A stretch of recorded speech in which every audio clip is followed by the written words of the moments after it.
बिस्मिल्लाहिर्रहमानिर्रहीम। अस्सलाम वालेकुम। कैसे हैं आप सब दोस्तों? उम्मीद करता हूँ खैरियत से होंगे। आज की हमारी वीडियो रिकॉर्ड करने का मकसद, बहुत से ऐसे दोस्त पूछ रहे थे कि नेक्स्ट लॉग एट कब होगा।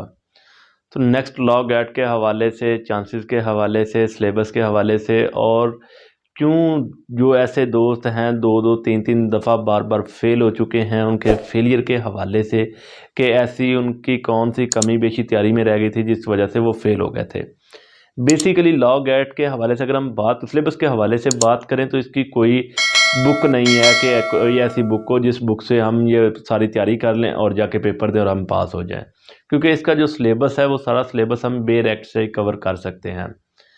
तैयारी में जो सबसे इम्पोर्टेंट इसकी बुक है वो है सिर्फ और सिर्फ बेर एक्ट। अगर आप बेर एक्ट अच्छी तरह से रीड करते हैं, जो जो सिलेबस मेंशन किया गया है वो सिलेबस आप कर लेते हैं, उस सिलेबस के हवाले से, उस सिलेबस के जो पोर्शन बताए गए हैं वो पोर्शन आप करते हैं, तो आप इजीली जो पेपर है वो अटेम्प्ट कर सकते हैं। पहली बात है ये सिलेबस के हवाले से कि हमने सिलेबस किस तरह का, एचईसी ने वो सारा सिलेबस का जो क्राइटेरिया वो बताया हुआ है कि आपने जो सीआरपीसी, सीपीसी, पीपीसी, क्यूएसओ और जो कॉन्स्टिट्यूशन है और दूसरी बुक्स हैं, इसका जो जो पोर्शन आपने करना है वो उन्होंने मेंशन किया हुआ है। जो केसेस लीडिंग केसेस हैं, सारी चीज़ें उन्होंने मेंशन की हुई हैं।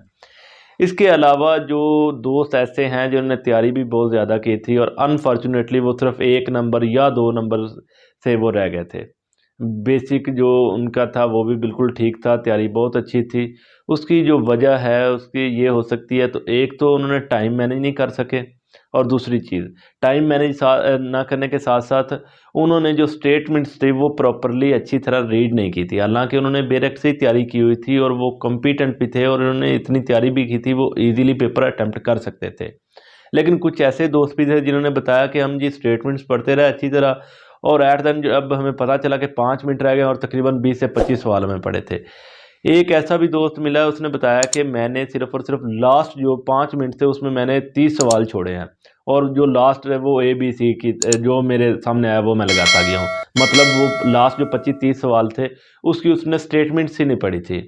लिहाजा सबसे पहले तो आपने टाइम मैनेज करना है कि आपने टाइम किस तरह मैनेज करना है। जब पेपर आएगा तो पेपर को प्रॉपरली तौर पे एक क्वेश्चन 1 से लेके जो क्वेश्चन लास्ट है, लास्ट तक पेपर को अच्छी तरह पढ़ें, और जैसे ही आप जो सवाल पढ़ें, अगर आपके ज़हन में जो उसका जवाब आंसर बिल्कुल ठीक आता है उसको टिक कर दें, उसका सर्कल फिल कर दें और फिर आगे चले जाएं। इस तरह दूसरा, तीसरा, चौथा, पांचवा और सारे सवाल आप 1 से लेकर 100 तक मुकम्मल करें, और उसके बाद आप दोबारा फिर 1 से शुरू हो जाएं। अब अगर एक आपने पहले ही हल कर लिया है, दूसरा रह गया, दूसरे से शुरू हो जाएं और जो आपको एक्सपेक्टेड लग रहा हो वो आप लगाएं, और इसी तरह तीसरा और फाइनली चौथे में पहुंच जाए। मतलब जब आप चौथी दफ़ा वापस पेपर को रिपीट करें पढ़ने के लिए, तो उस दफ़ा आपका कोई भी एमसीक्यूज रहना नहीं चाहिए। बेसिक वजह क्योंकि इसमें ना तो नेगेटिव मार्किंग है कि आपको नेगेटिव मार्किंग का डर हो कि जी नेगेटिव मार्किंग की वजह से ये पेपर के जो नंबर हैं वो हमारे कट जाएंगे, ऐसा कोई सीन नहीं है इसमें। आप अच्छी तरह पेपर को पढ़ें और जो सवाल आपको बिल्कुल ठीक लगे उसको आप फौरी टिक करें, उसका सर्कल फिल करें और नेक्स्ट सवाल पे चले जाएं। ये पेपर जो हल करने के हवाले से बहुत से दोस्त हैं जिनसे ये जो पहली दफ़ा पेपर होते और उनसे ये गलतियाँ हुई हैं। और दूसरी बात सिलेबस के हवाले से बताया तो वो सिर्फ और सिर्फ बेर एक्ट है और शॉर्ट सिलेबस है, कोई इतना लंबा इसका सिलेबस नहीं है। इजीली आप पेपर अटैम्प्ट कर सकते हैं। और उसके बाद आ जाते हैं चांसेस के हवाले से, तो इसके सिर्फ और सिर्फ 5 चांस हैं, इसके ज़्यादा कोई चांस नहीं है। 5 के अलावा नहीं आपको चांस मिलने। लॉ ग्रेजुएट होना चाहिए, आपका जो फाइनल ईयर है वो पास होना चाहिए, फाइनल ईयर पास होने के बाद ही आप इसमें अपीयर हो सकते हैं। वैसे कुछ ऐसे दोस्त हैं जो जिन्होंने लॉ अभी क्लियर नहीं किया था और इनका भी रिज़ल्ट पेंडिंग था और उन्होंने लॉ गेट में अप्लाई कर दिया और उन्होंने पेपर भी दिया और पास भी हो गए। लेकिन ऐसा कोई सिनेरियो है नहीं, ना ही उन्होंने बताया हुआ कि जिसका रिज़ल्ट पेंडिंग हो वो इसमें अपीयर हो सकता है, नहीं हो सकता। फाइनली उन्होंने कहा हुआ है लॉ ग्रेजुएट, कि जिसका लॉ क्लियर हो वही इसमें अपीयर हो सकता है। तो अभी जो पेपरों के हवाले से है कि इसके कितने पेपर होते हैं एक साल में। एक साल में तकरीबन एचईसी 3 दफ़ा ये लॉ गेट टेस्ट कंडक्ट करती है। पहला तकरीबन होता है फरवरी में, फरवरी के मिड में, और दूसरा जो जुलाई में, तीसरा अक्टूबर में।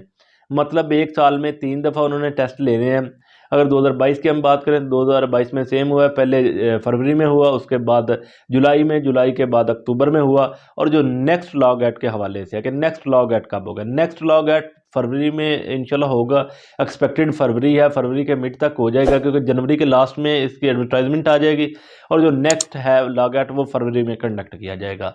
तो इसी तरह जो चांसेस हैं वो भी 5 हैं और ये लॉगआउट के अलावा कोई हल नहीं है जो आपको लाइसेंस इशू हो।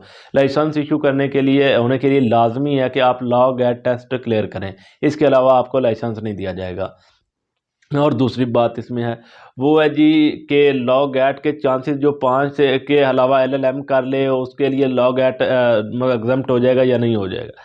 जो एलएलएम कर भी ले तो इसके लिए ऐसा फ़िलहाल तो ना ही कोई सिनेरियो है और ना ही कोई एक्सपेक्टेड किया जा सकता है क्योंकि लॉगआउट उन्होंने लाजमी कर दिया है सुप्रीम कोर्ट के डायरेक्शन पर कि सुप्रीम कोर्ट ने कहा है कि लाइसेंस हासिल करने से पहले आप लाजमी इनसे जो लॉगआउट क्लियर करेगा 50% मार्क्स लेगा वही सिर्फ लाइसेंस कायल होगा, अदरवाइज़ किसी को लाइसेंस जारी नहीं किया जाएगा। तो ऐसे कुछ दोस्त कहते हैं कि जी एलएलएम कर लिया जाए तो हम इजीली मतलब लॉगआउट दिए बगैर ही हम लाइसेंस हासिल कर लेंगे, ऐसा कुछ भी नहीं है। और बाकी जो लॉगआउट टेस्ट है वो इंशाल्लाह होपफुली के फरवरी मिड में हो जाएगा।